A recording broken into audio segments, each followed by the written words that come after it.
Welcome to another terrifying tale. Tonight, an abandoned house in the countryside reveals its secrets. And trust me, they're darker than you think. Let's begin. I was 13 the first time I visited my grandparents alone. They lived in a rambling old farmhouse on the far side of the county, out past miles of rolling fields and weather-beaten barns. I used to visit with my parents when I was younger, but this year they decided I was old enough to go alone. They said I could stay for a week, a little country break before starting 8th grade. It sounded like fun. At first, on the day of arrival, Grandpa met me at the bus station. He was tall and stooped, his voice like gravel, his handshake too strong for someone his age. I'd always liked him, but there was something about seeing him standing alone in the bus parking lot, watching me, that made my stomach twist. His smile was wrong somehow, too wide, too eager. "Hey, boy," he said, clapping a huge, calloused hand on my shoulder. "Ready to see the farm again?" I nodded, ignoring the unease. Grandma was waiting at the house, standing on the sagging porch. She hugged me, smelled of dried herbs and soap, her bony fingers pressing a bit too hard into my back. "It's good to have you," she said. Behind her, the house was the same as I remembered. Peeling paint, tall windows, wind rattling the loose shutters. The big fields rolled out behind it, half tamed, half wild. But this time, stepping inside felt like crossing into another world. It was too dark in there, even though the afternoon sun was still strong. Heavy curtains smothered the light. A weird dampness clung to the walls. Something about the hush, about the way the floorboard sighed under my sneakers, told me this house didn't want visitors. The first night, I couldn't sleep. The wind outside never stopped, scraping branches across the windows. Somewhere far off in the fields, I thought I heard voices, not yelling exactly, but carrying that same rhythmic rise and fall, like a chant. The next morning, I asked Grandpa if there were neighbors nearby. He just shook his head. "Used to be," he said. "Not anymore." That evening, after dinner, I tried to ask Grandma about it too. She paused, wiping her hands on a dish towel. "There are things that come across the field sometimes," she finally said. "You'll be safest if you stay inside after dark." Then she changed the subject so quickly it made me dizzy. That night, I lay awake again, heart pounding, listening. The wind was stronger. The voices were louder. I heard them right outside my window. A faint whispering, almost playful, almost mocking. I squeezed my eyes shut, telling myself it was just wind. But the whispers seemed to know I was listening. On the third day, Grandpa told me to help fetch potatoes from the root cellar. The cellar door was in the backyard, an old splintery hatch set into the ground. I hated going down there. The stairs were slick, the ceiling low, the air heavy with mildew and something coppery, almost like blood. As soon as I opened the door, the smell hit me harder than I remembered, like something had died in there. "Go on," Grandpa urged, handing me a flashlight. I tried to smile. "Okay." I stepped down into the dark. Halfway to the shelves of potatoes, I heard a faint scraping behind me. I spun, shining the flashlight. Nothing there, but I felt it. Something had moved just out of sight. I grabbed the first potato I could reach, then scrambled back up the stairs, trying not to look behind me. When I climbed out, Grandpa was standing right over the hatch, watching me with the strangest look, not worried, but disappointed, like he'd been hoping something would happen. On the fourth day, Grandma sent me to pick blackberries along the fence at the backfield. I was glad to get out of the house. The walls felt like they were breathing, closing in. Out there, the sun was hot, the air sticky. I filled a basket fast, pricking my fingers on thorns, but happy to be alone. That's when I heard the voice. It was a child's voice. "A boy. Help me." Faint but clear. I looked around. Nothing but grass, tall enough to hide a calf. "Please, closer." I dropped the basket and pushed through the fence toward the sound. In the center of the field stood a scarecrow I'd never seen before. old flannel shirt, straw poking from his sleeves, burlap sack for a head. Its button eyes were wrong, too big, too round like doll eyes. As I stepped closer, the air went freezing cold. The scarecrow's head turned, ever so slightly. I swear it did. And the voice, thin, scratchy, came from inside it. "Help me," it repeated. I ran, didn't look back, didn't pick up the basket. On the next day, by now I was counting the days until my parents came back. Grandma noticed. "Don't look so scared," she told me. "It's only the land talking. It likes to test people." I tried to laugh, but her eyes weren't joking. That night, the house woke me again. Floorboards creaked above me, but the house only had 2 stories. I asked Grandpa the next morning if there was an attic. He looked at me too long. "No," he said, "there's no 3rd floor." But I knew I'd heard it. That night, I climbed the stairs, then climbed again up to the 2nd floor. At the end of the hall, where a blank wall should have been, there was now a narrow, steep staircase leading upward. It was so dark I couldn't see the top. I stepped on the first stair. It felt like ice. A whisper slipped down the stairs to meet me. "Welcome." On the 6th day, I couldn't eat, couldn't sleep. Every time I closed my eyes, I saw that scarecrow's head turning. I heard its voice. In the hall outside my room, I started seeing a shape. Like a person. Tall, thin, not quite solid. It would stand there, breathing so quiet I almost thought I imagined it. But it was real. I knew because once when I tried to leave my room, it raised one long finger and pointed back inside. I shut the door. Didn't argue. On the day of my leaving, my parents came back early, thank God. When they pulled up the drive, I ran out to meet them, trying not to show any fear. They hugged me. I tried to tell them about the voices, the stairs, the scarecrow, the shadow. They listened, frowning. "Probably nightmares," Mom said. "Dad, ruffle my hair." "Old houses are spooky," he agreed. "You just got jumpy." They didn't see Grandma and Grandpa standing on the porch behind me, watching. Grandpa smiled too wide again. Grandma pressed a finger to her lips, as if to say, I didn't argue. It's been a year since that summer. Sometimes at night, in my own bedroom, I hear that wind again, the way it sighed through the fields. Sometimes I dream about the 3rd staircase, or the button-eyed scarecrow, or the boy's voice, thin and lost. Help me. And once in a while, I wake to find muddy footprints by my bed. I haven't been back to the farmhouse, but I think part of it followed me home. I'm not what you'd call a superstitious person. I work in finance, numbers, logic, measurable risk. So when the stress started gnawing at me last winter, I decided to take a solo vacation. Somewhere quiet, where I could reset. A coworker suggested a remote rental cabin in the mountains, just above a sleepy little country town. It sounded perfect. I booked it for 3 nights. Just me, nature, and peace. Or so I thought. On the day of arrival, the drive took forever. After the highway, I climbed narrow mountain roads lined with rust-brown trees and fading snowbanks. By the time I reached the cabin, dusk was swallowing the world, painting everything in muddy purple and gray. The place itself was old but well-built, perched on a ridge overlooking a steep wooded valley called Black Hollow. The caretaker, a wiry older man with a stale coffee grin, handed me the keys with a warning.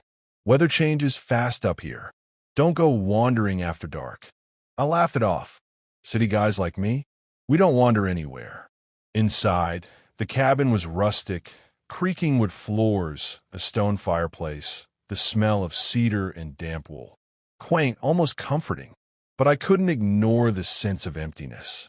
The absolute hush of those woods outside, as if the valley itself was holding its breath. Still, I settled in, ate a quick dinner, scrolled through emails, tried to decompress. The silence felt good, but that night, lying in bed, I thought I heard a knock. 3 slow raps, faint, from somewhere near the front door. I sat up, listened. Nothing. Probably just branches hitting the siding, I told myself, forcing a laugh. But I slept with the lamp on. The next morning, a heavy fog hung over the valley like wet cotton. I made coffee, watched the mist shift through the pines, and tried to clear my head. Around noon, I decided to hike a bit, just to stretch my legs. There was an old path running down behind the cabin toward the hollow. The caretaker's warning poked at me, but I ignored it. I needed to feel the air on my face. The trail wound through bramble-choked switchbacks and eventually opened to a half-collapsed wooden bridge over a dry creek. That was where I heard it. A voice. Don't. Clear, low, close. I spun around. Nobody. Just me, the empty path, and that rotten old bridge. I scanned the brush, expecting some prankster, but no one was there. My skin crawled like 1,000 tiny spiders were dancing along my back. I turned and practically jogged back up to the cabin. All afternoon, I couldn't stop checking the windows. That night, the fog rolled in again, thicker than ever, and the knocking returned. Not at the door this time, at the bedroom wall. 3 slow raps, then a pause, then another 3. I lay in bed, frozen, breath shallow. Every instinct told me not to move, not to answer, not to acknowledge it. And then came a whisper. Let me in, right outside the window. I couldn't see anything through the fog. No silhouette, no shape, just the echo of that voice bleeding through the night. I kept the light on until dawn. By the 3rd morning, I wanted to leave. But the weather had worsened overnight, mudslides closing the only road down the mountain. I was stuck. I tried to calm myself, made tea, read a book, told myself ghosts didn't exist. But the moment night fell, the air changed. It was like the whole valley held its breath again, waiting. The fog returned, impossibly thick, pressing against the windows like wet cotton. The woods seemed to vanish into it. I heard something moving outside. Slow, scraping footsteps across the porch. Then that voice again. Let me in. This time it was different, angry, ragged, as if something was tearing its throat raw. I barricaded the door with a chair and a dresser. Then I heard tapping. Not on the door, but on the window behind me. I turned, heart pounding. A shape was there. Tall, thin, just wrong. No features I could truly see, but its outline made no sense, like its bones bent the wrong way. It leaned closer to the glass and smiled. Not a normal smile. A splitting, horrible grin that seemed to slice through the fog. I ran upstairs, slammed the bedroom door, locked it. Then, scratching. Long, slow nails dragging across the cabin's outside walls, circling the house over and over. I buried myself under the blankets, sweating, shaking, praying for morning. I must have dozed off at some point because the next thing I knew, the voice was inside the cabin. Not outside. Inside. It whispered from the hallway. Why lock the door? I almost screamed. There were slow footsteps on the stairs. The boards creaked in rhythm, one after another. Closer. Closer. I dialed 911 on my phone. No signal. The footsteps stopped right outside my door. Then a soft, polite knock. I'm coming in. The knob rattled, slowly turning. I backed into the far corner, fists clenched, ready to fight or run. The door swung inward, but nothing stood there. Just an empty hall, lit by the pale glow of dawn. Except for the smell. A rotting, damp odor, like grave dirt soaked in rain. I stepped forward cautiously. No footprints, no marks, but on the floor, scratched into the old pine boards, were 3 words. Stay with me. As soon as the roads reopened later that day, I threw my gear into the car and tore down the mountain without looking back. The caretaker called me a few days later, puzzled. You left in a rush. Everything okay? He asked. I lied by saying, yeah, great place. Just needed to get home. He sighed and said, strange. That cabin's been empty for years. You're the first renter in ages. You know, last guy who stayed there, he never left. Cops found him in the woods. Said he was talking to someone no one else could see. I changed my number after that. Blocked the caretaker. Never told my coworkers. Sometimes I still dream about the fog, about those 3 words scratched into the floor. And once in a while, when I'm trying to fall asleep back home, I hear a faint, polite knock on my door. That's someone saying, "Let me in." I'd only met Carl 6 months earlier, after he transferred to my department at the design firm. We clicked instantly, the kind of easy friendship you don't find often as an adult. He was polite, driven, a bit of a perfectionist, but always genuine. We get drinks after work, swap stories about bad bosses, that sort of thing. Then, 3 months ago, tragedy hit him. His parents were driving home from a wedding in their village when their car skidded off a rain-slick highway. They were gone in an instant. He barely spoke about it, only saying, "It doesn't feel real." Last week, he finally opened up about what came next. He said, "My parents' house back in the village, I can't keep it. I don't want to. Too many memories. I'm going to fix it up and rent it out." When he asked if I'd come along to help him get it ready, I said yes without hesitation. It was the least I could do. On the Friday afternoon, we drove for hours out into the rolling fields, away from the sprawl of the city, until even cell reception was a rumor. The village sat in a shallow valley of green rice paddies and scrubby trees, with a dusty road running right through its heart. A handful of homes, all weather-beaten, leaned in the afternoon heat. His parents' place was on the very edge of the village, almost hidden by hedges and a crooked iron gate. It was larger than I expected. A long, single-story brick house with sagging clay roof tiles, cracked veranda pillars, and shutters that hung sideways on rusted hinges. There was something about it that felt watchful, like the house itself was peering at us. I tried to brush it off as an overactive imagination. Inside, it was worse. Dust lay in thick carpets over every surface, cobwebs strung between beams like 100 tiny nooses. There was a heavy, stifling smell of damp. Family photos still lined the walls.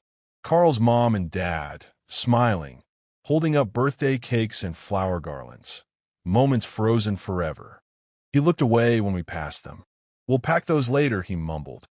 That night, we spent the afternoon prying open windows, letting the hot country air clear out the smell. By evening, we were exhausted, sweaty, dusty, and half sick of dead insects.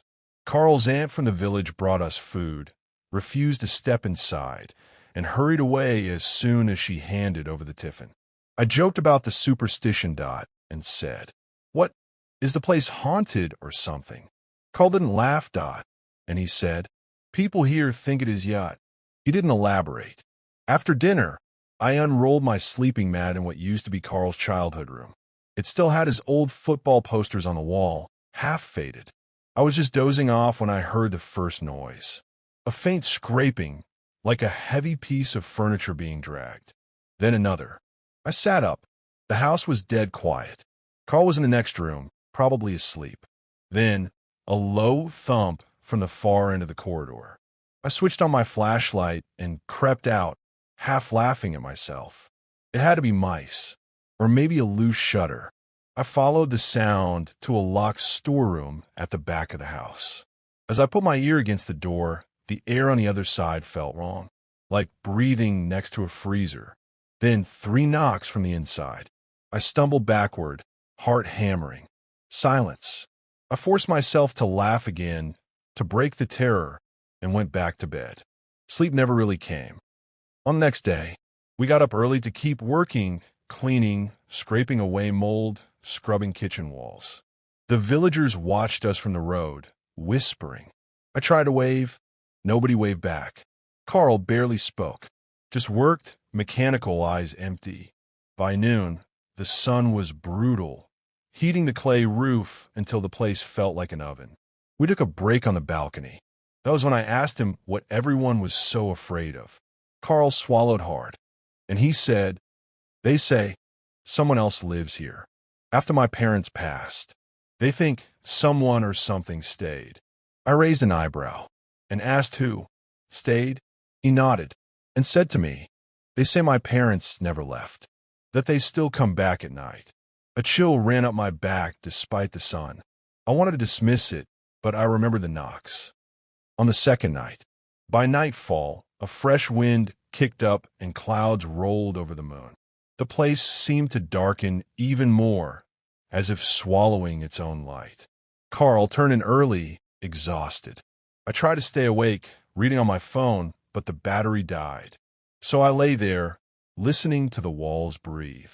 Sometime after midnight, I heard footsteps, heavy, slow, pacing from the far side of the house to the corridor, then back again. I called out, "Carl," but no answer. I peeked into the hallway. Empty, but the footsteps went on. They grew louder, closer, until they were right outside my door. Then they stopped. I waited, barely breathing. A whisper came next. "You shouldn't be here." Not Karen's voice. Low, broken, male. Then a different voice, higher, softer. "Get out before he comes back." I slammed the door, bracing it with a broken chair. Somewhere in the house, something began to weep. I barely slept. In the morning, I asked Carl, "Who else has keys to this place?" He looked confused. "No one. Just us." I told him what I heard. He went pale, then said something that rattled me to my bones. He said, "They found my parents in here. Not in the car. They lied to me. The police covered it up. They were murdered in the house, then staged the accident." I felt like the floor had dropped out under me. He pulled out a newspaper clipping, one I hadn't seen before, showing the crushed car, but with a note scribbled on the back. They never left. The villagers believed the spirits were still here, that they had to stay because justice had never been done. In the night, we decided to leave. We couldn't fix this place, but a storm rolled in by evening, cutting off the dirt road with mud and flooding. We were trapped for one more night.